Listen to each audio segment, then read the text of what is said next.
Welcome to Man Does Tech, where I solve the problems you didn't even know you had. You'll begin by creating the app that provides the API key. Sign into Facebook, open the developer's portal, and enable your developer account if required. Once signed in, create a new app, pick the appropriate app type, give it a clear name, and add a contact email. After creation, go straight to the app dashboard where you'll immediately see the app ID.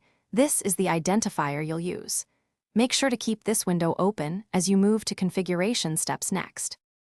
Once done with the dashboard basics, add the products your integration needs, such as Facebook login or Pages API, and configure each product's settings.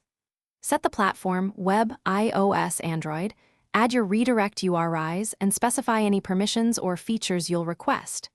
Next, find the app secret in Settings Basic. Click Reveal only when needed.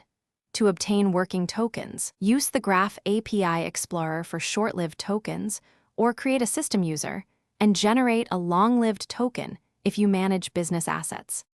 Finally, secure and validate the keys you obtained.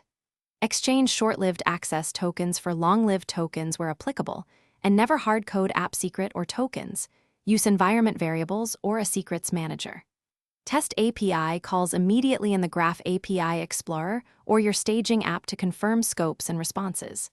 If something breaks, make sure your app is in live mode, confirm the user has granted requested permissions, and verify roles. Troubleshooting tip: if a token fails, recheck the app secret, revoke and regenerate the token, then retest.